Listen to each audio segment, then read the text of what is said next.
Alright, mga kababayan, mga kaibigan, mga katokis, mga kapots. Kamusta po kayong lahat? And once again, welcome back po dito sa ating mumunting channel, Simply Talkies Vlog. Tayo po ay magbibigay lang ng maiksing komento, opinion at reaksyon sa mga mainit na usaping pang-politika sa ating bansa. Pag-usapan natin mga kababayan, ito pong sinasabi ng palasyo, sila po ay nagbabala. Sila po ay merong babala. Kung sakali man na mag-exit o mag-resign ang Pangulo o di kaya i-impeach nila ang Pangulo kung magtatagumpay sila. Matindi po ang babala o warning na sinabi ng palasyo. Babasahin natin yan dito po sa isang article.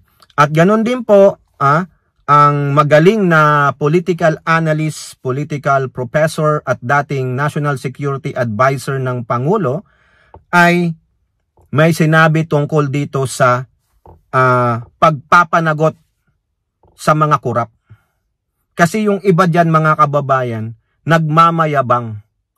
Sila na lang daw ang aayos sa Pilipinas. Sila na lang daw ang magsusolve ng problema sa Pilipinas. Kung ganun pala kayo kagaling, bakit yung mga kakampi yung mga namuno noon, bakit hindi nila nilabanan ang korupsyon? Bakit inaantay nyo pa ang isang Marcos para magsabing ang tindi ng korupsyon? Mahiya naman kayo. Ba't nag-aantay pa kayo? Di po ba? Alright, so shout out po lahat sa inyo and may God bless us all.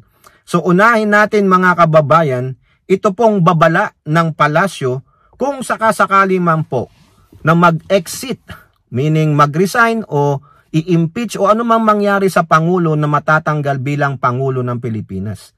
Diyan po sa balita ng politico.com.ph, sabi po dyan, Palace warns versus Marcos exit. Next leader might spare allies in flood scam. Ibig sabihin, kung sakaling palitan nila ang Pangulo, nagmamadali silang tanggalin ng Pangulo kasi maaapektuhan na sila, masusukol na sila, mapapanagot sila at makukulong sila at tiyak mawawala ang kanilang kaligayahan. Mawawala ang dignidad nila bilang mga politiko at isang tao. Na yung gustong pumalit sa Pangulo, maaaring ma-spare niya yung mga kaalyado niya sa flood control scam na ito. Sino ba yung kating-kati na yan? Sino ba yung kating-kati ang tumbong na umupo sa upuan ng palasyo, kundi si Sara Tocmol Duterte? Ito po ang sabi dito sa balitang ito. In an interview with award-winning broadcaster journalist Pinky Webb, si Yusek Castro ng PCO at PPO said that the President wanted the public to see that his administration is addressing the corruption issue. Correct. Hindi naman pinababayaan ng Pangulo Kaya nga nag-create ng ICI. Kayo lang naman dyan na mga tamang duda, mga pessimistic, lagi na lang nega ang dating. Kayo ang nagbibigay ng masamang imahe sa ICI. Bakit hindi kasi kayo makapag-antay? Napagbigyan na kayo dati. Pero hindi kayo nakontento. Parang kulang pa. O di kaya alam nyo na yung mga kakampi nyo o baka ikaw mananagot. Pero yun, natabunan na nga nitong issue na to yung tungkol sa impeachment ni Tocmol. Yung kasong sinampa kay Pulong na grave abuse doon sa Bugaw. O yung sa mga iba pa na politiko na sangkot dito sa flood control na to, natabunan na tulad ni Villanueva. O nasaan na yun? Si Jinggoy. O, di ba? Ang focus na ngayon na kay Pangulong Marcos Sino pa yung nagsiwalat? Siya pa ang may kasalanan na talaga, no? Quote, sa tanong kung nasasaktan, hindi masasabing nasasaktan. Pero ang gusto ng Pangulo kasi makita ng taong bayan na ito po ang ginagawa ng gobyerno. Kung yung iba po kasi na nagnanais talaga siyang pababain at alam naman po natin ang kanilang nais, kapag pinababa ang Pangulo, may gusto silang iluklok na susunod, kumbaga in line of succession at yun po ang mga mas nakakapangamba. O correct, sino ba in line of succession? Base sa Constitution, sino ang in line sa succession sa presidente? Di ba vice presidente? O, yan, gusto nilang iluklok yung isang halimaw, yung isang magnanakaw at sinungaling at apo ng demonyo. Castro was referring to Vice President Sara Duterte who would succeed Marcos should he resign or be unable to perform his mandate.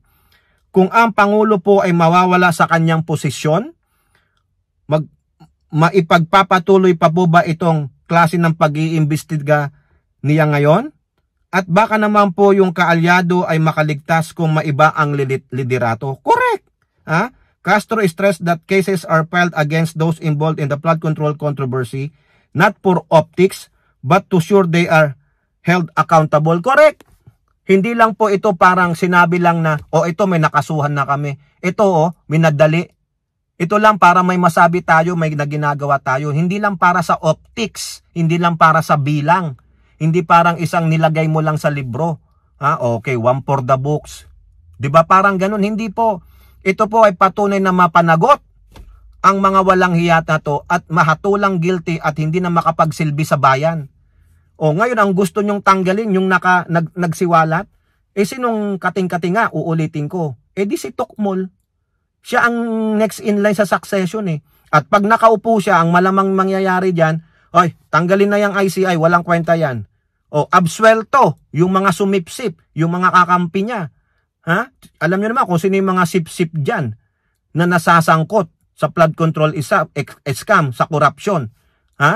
Diba? Hindi lang naman to sa flood control scam Pag natapos ito, yung mga corrupt na mga department dyan, marami po dyan. Ano ang sabi ni Boyong Rumilla? BIR at BOC, top 1 and 2 sa korupsyon, hindi lang napapansin, hindi nabibigyan ng pansin. Pag natapos itong sa DPWH, isunod nyo yung mga yan, DENR, DA, marami. Halos lahat ng ahensya o departamento ng gobyerno may katiwalian. Kasi napabayaan po yan. Kumbaga naging kultura na ang pagnanakaw sa pera ng kabadang bayan. Naging mga gahaman po sila mga kababayan. Tama naman si Castro. Pag naupo, yung vice presidente ninyo, yung mga kaalyado niyan, libre na. Baka makakauwi na si Harry Roque. Si Bato, lalabas na sa kanyang lungga, mga kababayan. So, tama po. Ako, umaayon po ako kay Yusek Castro. Hindi pa nakakapuntos dyan si Sara Duterte. Lagi pong bokya, supalpal yan si Sara Duterte kay Yusek Castro.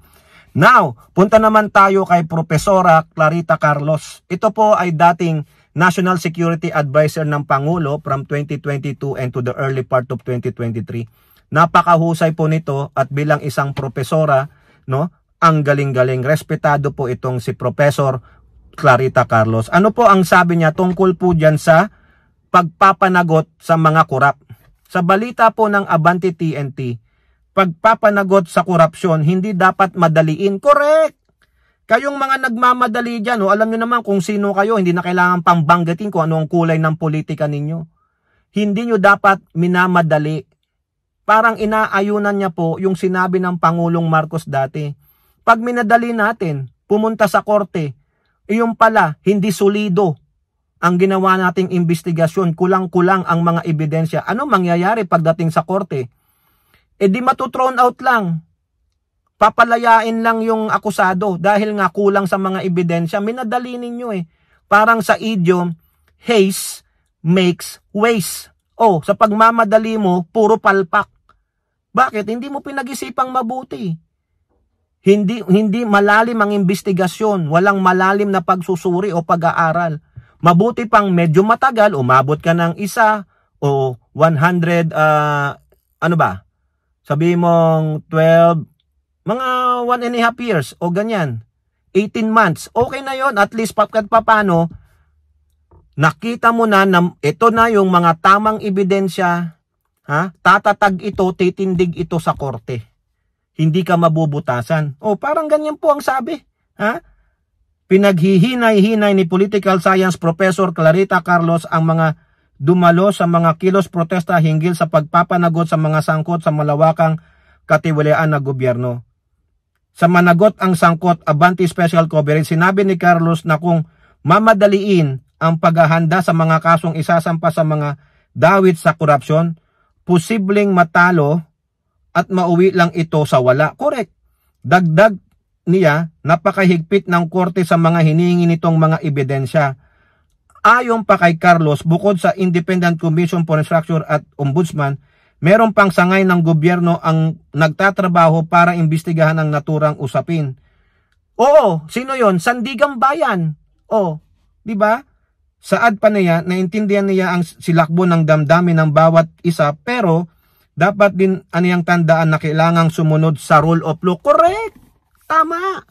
Kayo nakikigaya lang kayo eh. Kayong mga nagpro-protesta, nakikigaya lang kayo sa ibang bansa eh.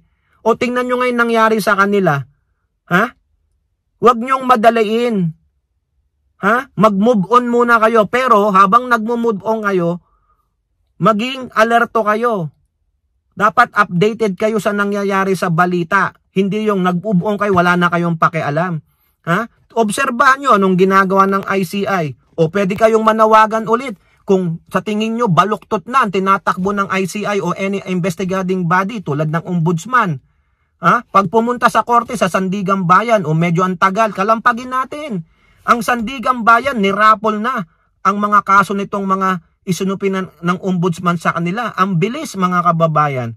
Ano ang sabi pa ni Boying Rimulya? By December 15 or 16, meron ng mga lalabas na waran sa mga politiko. O di antayin natin. Huwag kayong magsayang ng oras ninyo, ng resources ninyo na puro kayo protesta, nakakaabala kayo sa taong bayan, yung mga nagtatrabaho lang, no? Tulad ng mga jeepney drivers, bus drivers, mga ordinaryong mamamayan, mga nagninigosyante dyan, lalong-lalo na dyan sa Menjola, sa Ligarda, sa Recto. Sinara yung isang lugar. O, paano na yung negosyo ng mga nagtitinda dyan? Paano makakada ng mga motorista?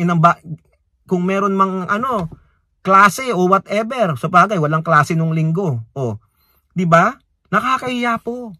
Huwag tayong gumana sa ginagawa ng ibang bansa. Ha? Tandaan ninyo, sumunod tayo sa rule of law, due process. May karapatang pantao pa rin yung mga yan. O, di ba at least kung ganun, wala silang marireklamo na sinaklawan nyo ang karapatang pantao kung hindi nyo binigyan ng due process, hindi kayo sumunod sa rule of law. Pag ganun, pwedeng maibusura yung kaso eh. Tandaan ninyo, sabi ni Professor Carlos, hindi lang ICI o ombudsman na nag-imbestiga.